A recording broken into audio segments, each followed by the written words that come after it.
Here I have 5 examples of a relation. And the question that we're asking is the relation a function? So what makes a relation a function? Well, it has the property that every input has exactly one y output. I'm sorry, every input has exactly one output. So if you put in x, you get out one y. So remember, a relation is just a collection of ordered pairs. And an ordered pair is ordered because the first entry in your ordered pair is the input, and the second entry is your output. And we would like functions to behave in a very precise way. We don't want to have 2 outputs for the same input. That would be confusing. We want functions to model the real world, and we want to have answers that help us. But if we have two conflicting answers, that doesn't work well. So functions have to behave well. They have to have one answer for every question that you're asking. In other words, one output for every input. So let's look at these relations and decide if they're functions or not. So we have 2 ways of representing them. We have graphical, and here we have a numerical representation. So graphically, let's start with the numerical first. The idea of a function, you have an input and an output. And sometimes we like to think of it as a mapping. We call it a mapping, where your input is being sent to an output. And I like the word sent is because it kind of it helps me sort this out in my mind. So if I'm a person and I'm sending someone to the store, let's say, I can only send them to one place at a time. I can't send the same person to 2 different places at the same time. However, 2 separate people can go to the same place at a single time.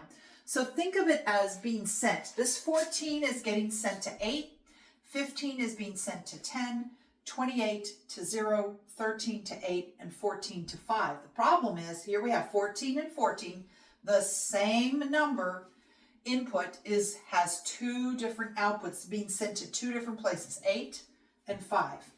So that is not a function.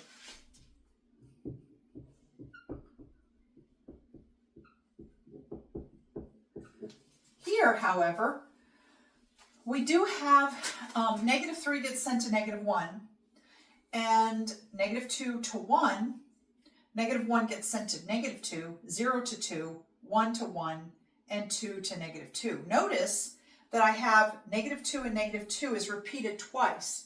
We have a -1 being sent to -2 and a 2 being sent to -2. That's okay. That is a function. You can send 2 different people, if you will, to the same place. So -1 and 2 both get sent to -2. That works.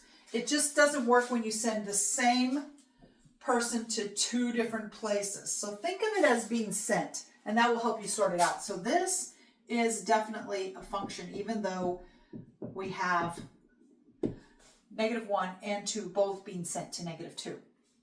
All right, now, when you're working with graphs, you use the vertical line test. And why is that? Because every vertical line that you draw can only pass through one time. What happens when you draw a vertical line is you're picking an x value, which is your input, and if you have a point on the graph, you've got an x and you've got a y that comes out, okay? So every x has one y. Same here. If I draw vertical lines, they all intersect one time. That means if I pick an x and plug it in, go to my graph, the output is one y. The problem is when you get to something like this, notice I draw one, all it takes is one vertical line that intersects twice, and then it's not a function. Because I pick an x, let's say x1, but I have 2 y values that come out that are being sent to 2 different places. So the x is being sent to y1 down here and y2 up here for this point. So you have 2 outputs for one input. Remember, the output is on the vertical axis and the input is on the horizontal axis. So this is not a function. So this is not, and this is. And this is. So when you have a graph, use the vertical line test. For infinitely many points on a graph, if you have just a short list of ordered pairs, you can just look at the output and make sure that your input is being sent to one place. Okay.